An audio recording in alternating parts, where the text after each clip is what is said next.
Why hello there everybody. Welcome to the video. Today I have something very different for you. This one doesn't necessarily go out to my usual audience, though you're welcome to watch. No, this goes out to good ol' Agmashwa, as you may know him, ringleader of the cursed conlang circus, and to all those who enjoy it. Yes, indeed. That means I'm posting my progress on a conlang. For once. I'm sorry. But without further ado, let's get into the language of the Twisted Abyssals.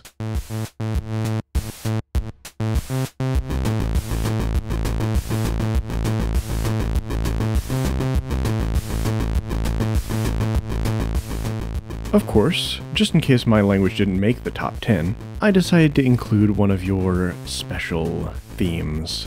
So you see, I based my conlang on the language of music. Alright, there's probably no way I can swing this to fit the definition. You know, some might say music was the original language. Okay, that's enough. I made the language before making this excuse. Though I can for sure say my language has something to do with rocks. In fact, there's a very particular type of rock that influenced and irreversibly altered the entirety of the Twisted Abyssal language. But I'll get to that later. Let's start with a timeline, starting with the First Age. Don't worry, this won't be a novel, though to understand how this wild language evolved, we're going to need to understand those who originally spoke it. The Knots. Knots originally formed in the weave of the realm of distortion, as twisting tangles in the fabric of reality. Eventually, they got complex enough to latch onto souls and shatter free from the weave. This was extremely bad news for those that inhabit the weave, of course, as the knots began to hunt them down one by one. The weave is an ever-shifting maze of fractals and strange geometry. And of course, to live in it, one must change and alter their surroundings in various ways. This requires something that only mortals can produce. Shpitha, which is a word that comes from my devil language, that means experience or knowledge. In reality, Shpitha is a substance that mortals produce simply by living and experiencing life. But immortals need it in order to survive. Immortals have no set lifespan. They can live for however long they choose. However, to fuel this longevity, they need something that they themselves cannot produce. And eventually, the mortals learned to hide.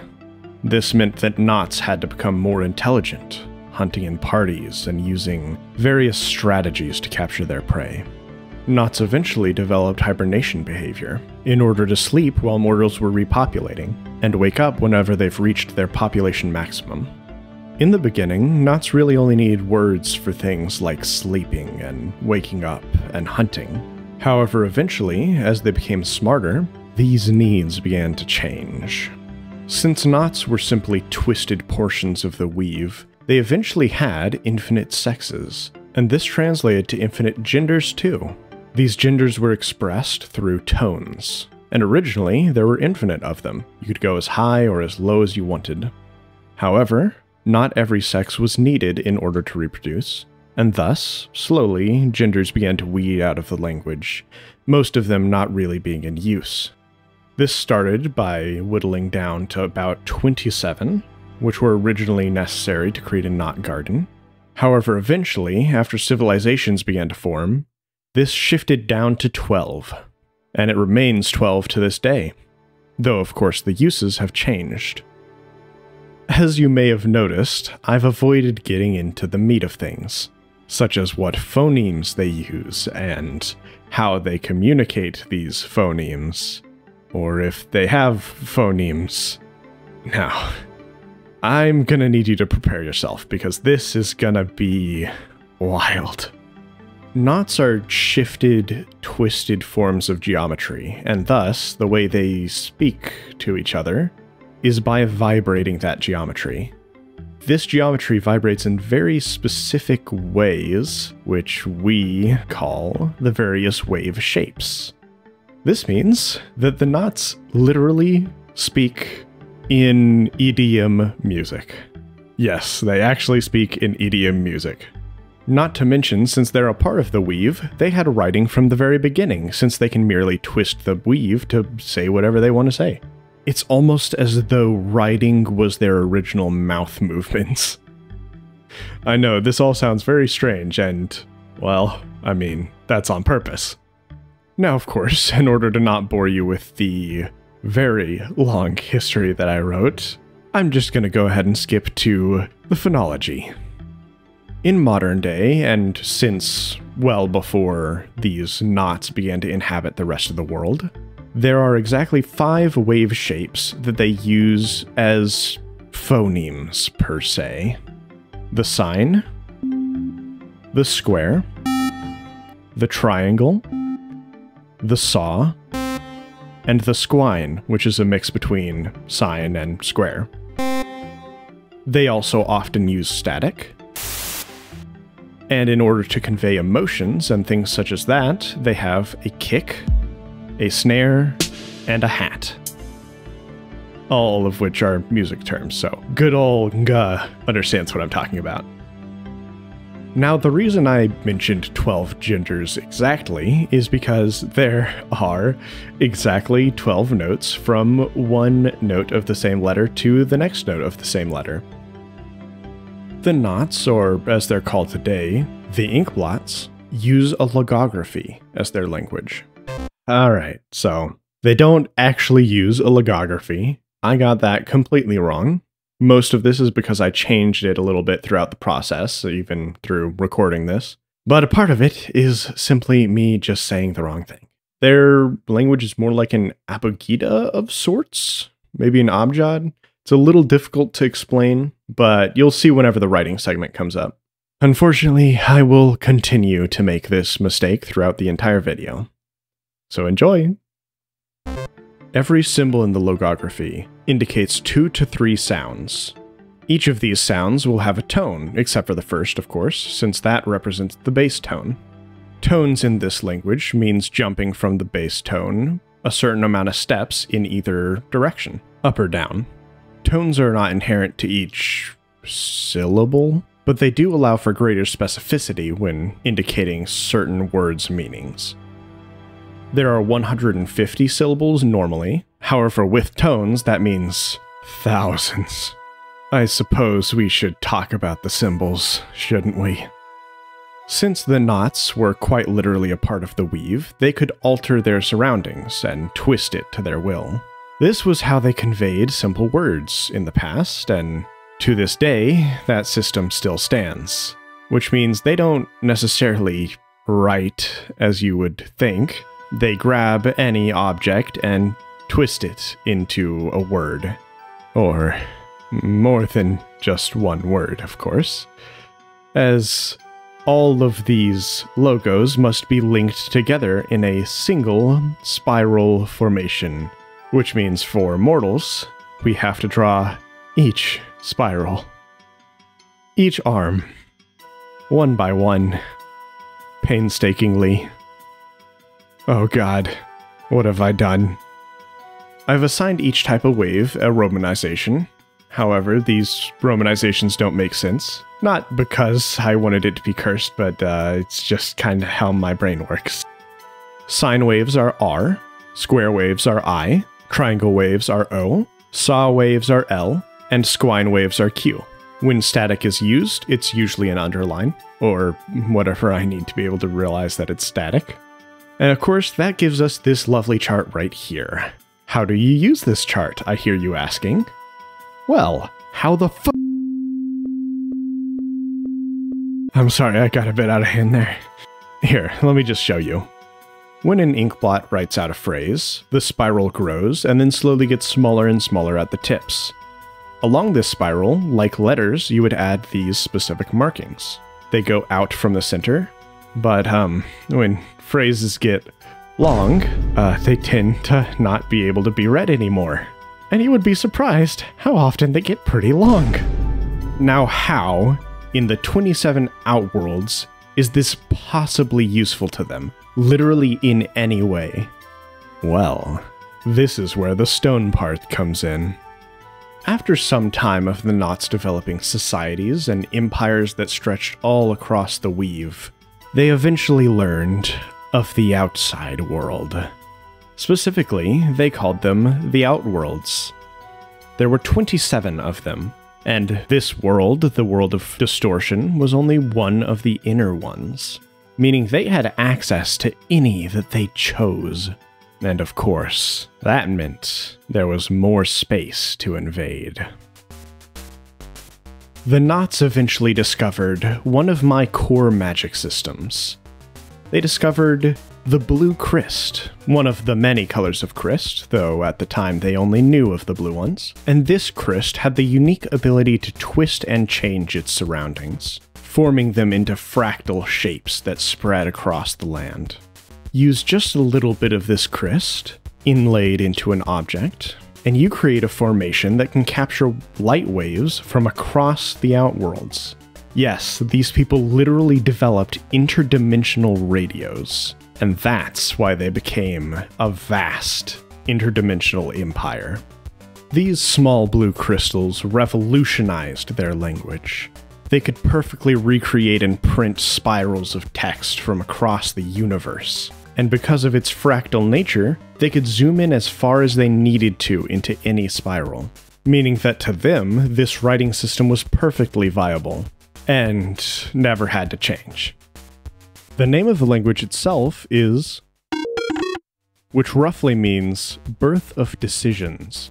Of course, without tones, it could mean anything from to wake up to see. And since tones are implied when writing, well, the clicking that starts slow and then speeds up indicates emphasis. For this word, the emphasis is on the decision syllable. The genders associated with this word are 5, 12, 7, and 3. To this specific word, those genders are innate. If you change those genders at all, the word itself will change completely. For example, say you got the 4th step wrong, and you went from a 3 to a 2. Then this would be a cute word to say to try and get your child to talk. And say you got step 2 mixed up with 9 instead of 12, now all of a sudden you're yelling at someone because you want them to think before they have a literate child. So yeah, it's a little bit important that you remember which step is which. I would love to get in depth in the grammar and things like that, but it's a bit of a mess.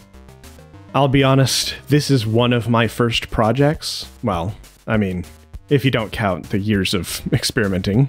I've made other languages, but they weren't really quite as in-depth as this one. And this one's kind of my second finished one. I like to say Toth is my first, my dwarven language. But of course, the video's getting too long already, so I might as well go ahead and cut it here. And without further ado, I hope you enjoy.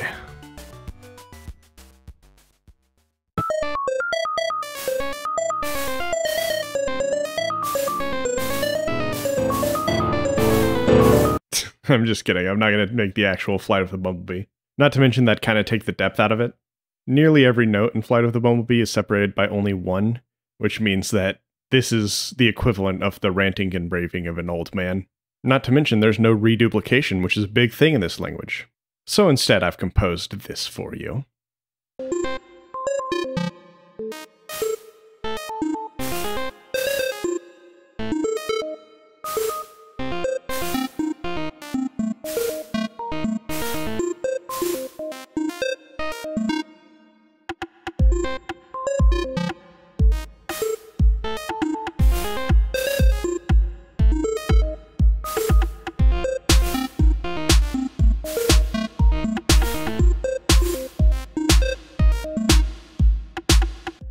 Well, with that done and done, I'm going to talk a little about my process, if you don't mind. In a way, it's kind of the most cursed part of this whole thing. You see, originally I was going to make a language called Hi Howdy, the language of the partners of the West. Of course, this didn't come to fruition for obvious reasons. While it would be based on English, and that'd be kinda neat, it's, well, not necessarily that interesting. Not to mention, I already had a language project for my Twisted Abyssals. The Inkblots needed a language for a good long while, and I'd already kind of pretend made alphabets and such for them, though I never really delved deep into it. And I thought, well, isn't this just the perfect opportunity? And then I procrastinated until the 10th of September. One day I basically just decided, alright, look, I have to submit this, so I'm going to sit down, I'm going to listen to music, and I'm going to just write. What do I need? What does this grammar need? How should these things speak? And, well, I got a little distracted.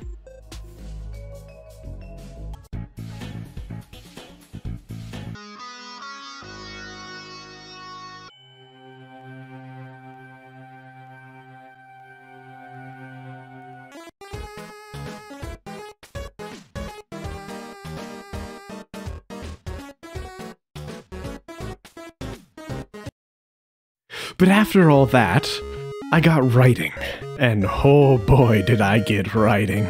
I ended up writing about 30 some odd words, all of which were sort of general since I knew this was probably going to be a logography of some kind. The original idea was that I was going to create a unique spiral for every single word that they use, and then turn that into a language. I'd love to completely revamp this language, honestly. I love the idea, and it's definitely a cursed concept, but it'd definitely be more fitting in a spec bio or world-building conlang competition. My original goal was to make the writing system more like hieroglyphs, and to also make the tones more important in the language. I also wanted them to be able to speak with multiple wave types at once, and in the beginning, I was really pushing for the whole infinite genders thing, which could have been very cool. If I do this again, I can see myself revamping it and making it much better, but I suppose that's for next year. Of course, this is where I say goodbye. As some last words, I'm working on a very large project, and I've announced it before, but it was on a stream that not many people saw, so might as well put it here for anyone watching my YouTube channel. I have started work on a game. This game is based in one of my Outworlds. I haven't fully fleshed it out, but I'll be working on stream on it every once in a while. If you want to see this game finished, while also getting early access to all of my creative endeavors and sharing your input on the game and other future projects, please support me on Ko-fi. I'm planning on starting a Discord server for the Armada soon, so if you'd like to get access as soon as it's done and start rising through the Angel ranks, consider becoming a monthly member on my Ko-fi. It'll give you an XP boost and access to certain perks no one else will have on the server. I also plan to start a Kickstarter for my game once I've got enough material, so be on the lookout for that. If I could do this kind of thing for a living, it'd be a dream come true, especially since I'm not doing so good in the job department right now. Oh, and speaking of stream, in the description is a link to my Twitch channel, and down there you can also find a link to my comic that's been running for a good few months now and has a lot of pages. Please, please go try it out. I'm very proud of it, and I need motivation to keep going, I beg you. Not to mention, it also features my Christ magic system, so if you like that, why not hop on over? All the art in this video is either credited to its creator or made by yours truly, as the art you see on screen right now. And all music in this video is also made by me. If you want to see more of that, hop over to the Jargon Trueseer channel, which is also linked in the description. Of course, all the music on that channel is pretty much old music at this point. But hey, if you want to see some of my most recent stuff, you're welcome to comment and ask for it.